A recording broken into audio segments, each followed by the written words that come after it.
وبكل صراحة لن نضيع 30 سنة من حياتنا في التعامل مع أي أفكار متطرفة، سوف ندمرهم اليوم وفورا. يقول المنافقون في منابرهم: احذروا حلقات تحفيظ القرآن. يقول المنافقون في منابرهم: احذروا حلقات تحفيظ القرآن.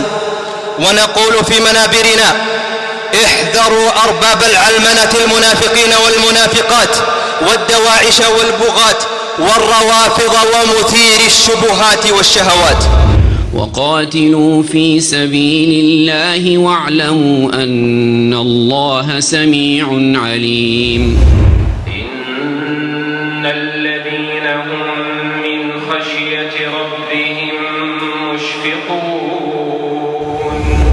هل أتى على الإنسان حين من الدهر لم يكن شيئا مذكورا. ما يلفظ من قول إلا لديه رقيب عتيد. السلام عليكم ورحمة الله وبركاته. الحمد لله رب العالمين، وبه نستعين على أمور الدنيا والدين، وصلى اللهم وسلم وبارك على محمد وآله وصحبه وسلم أجمعين. فيديوغان إن شاء الله تعالى waxaynu ku soo qaadan doonaa quraa ku xidhan jeelasha Sacuudiga ku xidhan waxyaabaha ay u xidhan yihiinna ay tahay waxyaabo aad u yaryar.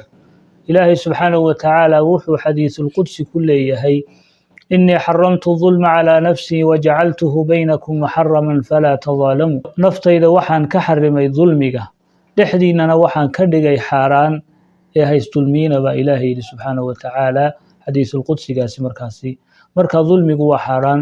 bal culimada quraada ah ee haddana dulmiga ku xidhan insha Allah ta'ala ayaynu soo qaadan doonaa fiidiyogana kaga warrami doonaa.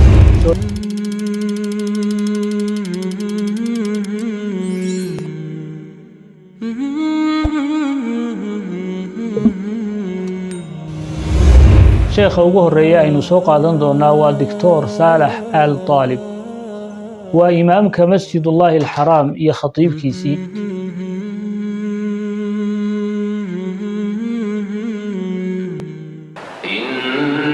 إن الذين هم من خشية ربهم مشفقون. sidoo kale waxa uu ka noqday markaasi xaakim maxkamadaha Sacuudiga ku yaala. waxaa la xidhay markaasi August 2018 waxaana lagu xidhay khudbad uu jeediyay oo ka hadlaysay markaasi daruuratu inkaar al-munkar, inay daruuri tahay in la inkiro oo la diido xumaanta. احذروا الحفلات الغنائية الكوميدية والسينمائية وإن زعموا أنها ترفيهية فما هي إلا مشاريع تغريبية بخطوات مدروسة تدريجية وضوابط تغريبية لا ضوابط شرعية. taasi oo markaasi ay u fahmeen in uu u jeedo markaasi hay'atu tarfiih waxana yiraahdaan oo ah hay'adda madadaalada oo markaasi fanaaniin iyo fusuq maaragtay ku soo kordhiyay wadankii barakaysnaa ee Sacuudiga. sidaa awgeed ayaa sheekhaasi markaasi la xidhay waxaana lagu xukumay markaasi 10 sano oo xariga. sheekha labaad ee aynu soo qaadanaynaa waa Cabdullah Basfar, waana imaam iyo muqri kamida quraada ugu caansan caalam al-islaami. إن هذا القرآن يهدي للتي هي أقوم ويبشر المؤمنين الذين يعملون الصالحات أن لهم أجر. kale waxa uu ahaa macallin dhiga shareecada iyo daraasaadka islaamka jaamacatul islaamiyah ee ku taala magaalada Jidda. isaga sababta loo xidhay waxa weeyaan waxa uu ka qayb galay yeeritaan lagu casuumay markaasi wadanka Turkiga inuu imaam ka noqdo oo uu tujiyo masaajidka Aya Sofia.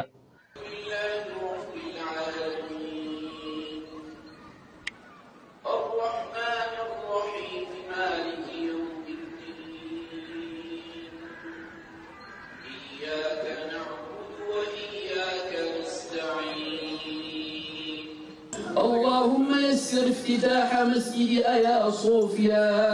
markaasi kasoo noqodkiisii 8 sano kadib waxaa baahay markaasi video oo markaasi isagoo tujinaya oo ducaynaya oo jooga masjidka Aya Sofia sida awgeed ayaa markaasi ay Sacuudigu xireen waxaana lagu xukumay 12 sano oo xariga.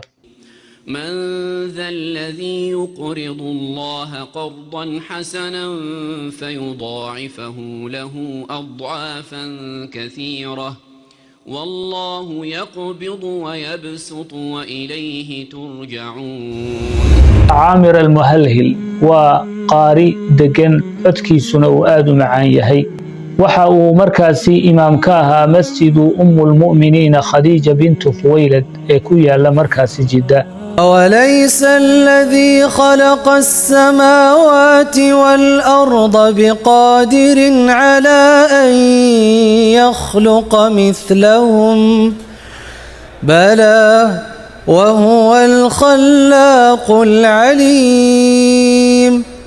isagana sababta loo xiray waxa la xiray 2020kii sababta loo xirayna waxay ahayd waxa uu markaasi maamulayay akoonada uu ku lahaa baraha bulshada Sheekha Cabdalla Basfar sida awgeed ayaa isagana la xiray wuxuu xidhnaa muddo ku dhawaad 6 sanadood ah markii dambe waxa loo mustaafuriyay oo la geeyay markaasi wadanka Suuriya.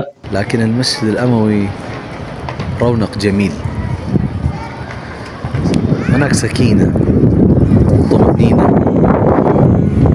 منتشرة وموجودة في أروقة هذا الجامع. شيخ أفراد إنه سوق عدنين وعبد المجيد الأركان وقاري إمام كان نقضي مساجد فربضان وكيا لو دمد عربتها. أيحسب الإنسان أن لن نجمع عظاما ولقد خلقنا الإنسان ونعلم ما توسوس به نفسه ونحن أقرب إليه من حبل الوريد.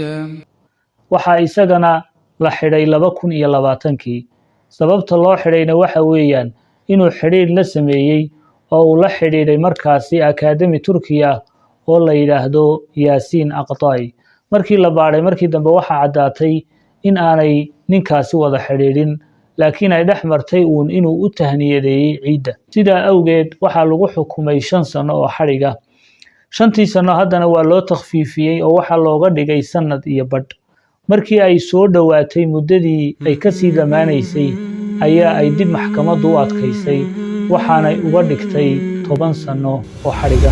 sheekha shanaadi waa Usaama al-Hasani waa qaari iyo daaci Sacuudi ah aysta markaasi dhalasho Australiana.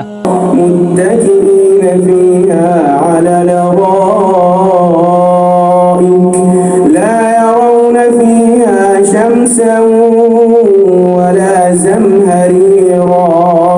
يقول الله سبحانه وتعالى إن الإنسان خلق هلوعا إذا مسه الشر جزوعا وإذا مسه الخير منوعا. waxaa lagu xiray markaasi wadanka Morocco 2021kii iyadoo uu haysto digniino inaan Sacuudiga loo tarxiilin ama aan Sacuudiga la geynin iyadoo looga baqayo in halkaasi markaasi lagu jirdilo oo lagu dhibaateeyo sida awgeed ayaa markii wadanka Morocco lagu xiray ayaa waxa loo mustaafuriyay oo si qarsoodi loo geeyay markaasi wadanka Sacuudiga halkaasi ayaa maxkamadda Sacuudiguna waxay ku xukuntay 4 sano oo xariga gabadhiisu hadlaysay ayaa waxay tiri waxaan ka baqayaa inuu sidii wariyihii Khashoggi oo kale loo galo ayaan uga baqayaa ayay tiri isagana halkaasi ayaa lagu xiray marka culimadaasi quraadaasi waxay ku jiraan iyo kuwo kale oo badani waxa ay ku xiran yihiin jeelasha Sacuudiga iyagoo laga yaabo inay u xiran yihiin fikir yar ama kelmad yar oo ay yiraahdeen. culimadaasi aynu soo sheegnay iyo waliba kuwo kale oo fara badan ayaa ku jira markaasi jeelasha Sacuudiga oo ku xiran waliba intii caanka ahayd waxa ka badan inta aan la garanaynin ee haddana la xiray. Ilaahay subxaanahu wa ta'ala dhammaan inta muslimka ah ee dulmiga lagu haysto الله سبحانه وتعالى هكسي دايو دولدهنا هدي أي ظلم الله يمادان حكم كوداس ودعا واني بابان رسولكنا عليه الصلاة والسلام وحيي حديث معنيه سيهي إلهي ظالمك وأكاديا كظلمك سمينيا وأكاديا لكن مركا قبطه إلهي سبحانه وتعالى كما بحصده إلهي سبحانه وتعالى علم داسي إلهي جالشها كسي دايو انت مسلمين قال هذا وحرا يكون دولتها إسلام كحرا وليب ظلمك كحرا والسلام عليكم ورحمة الله وبركاته.